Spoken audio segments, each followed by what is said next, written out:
Je suis assez d'accord avec l'analyse de Robert Namias. Cette idée selon laquelle on affublerait Emmanuel Macron du surnom de Jupiter ou de le comparer à De Gaulle, tout ça est absolument absurde. En vérité, Emmanuel Macron n'est ni Jupiter ni Charles de Gaulle.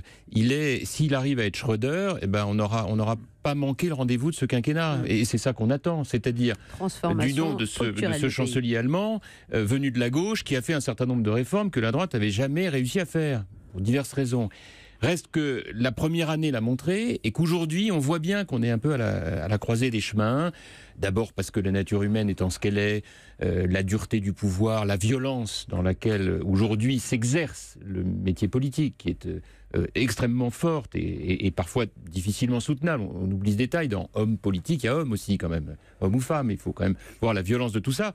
Mais une fois qu'on a mis ça de côté, ce qui est sûr, c'est que ce que j'entends de l'émission de ce matin, c'est quand même une vision qui rappelle une situation.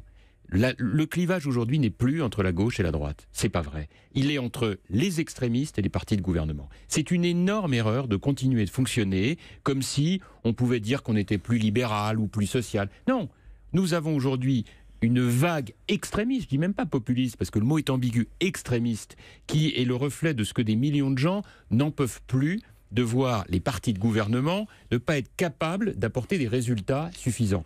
Or, nous qui sommes contre les extrémistes, il faut absolument qu'on voit et qu'on assume ensemble des réformes qu'il faut faire.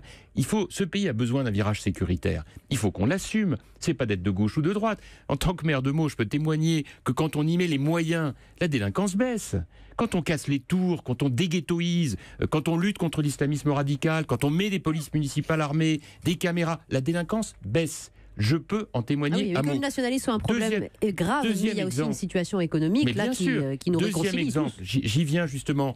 La fiscalité, j'entends ce débat sur la fiscalité de l'essence, et c'est vrai que pour nous qui sommes élus dans les banlieues dans lesquelles on a des combats difficiles à mener, avec des gens qui en peuvent plus de devoir prendre leur voiture, ça coûte très cher, évidemment que c'est insoutenable, et évidemment que par rapport à ça, le vrai sujet, c'est qu'il faut arrêter d'augmenter tous les impôts, parce que c'est ce qui se passe, et les baisses de charges sociales, elles ne sont pas suffisamment perceptibles à côté de la hausse de la CSG, et maintenant du diesel. C'est ça qui aujourd'hui pollue, sans jeu de mots, l'atmosphère générale et dont il faut sortir par une politique qui soit une vraie politique de baisse d'impôts et donc de baisse de dépenses publiques.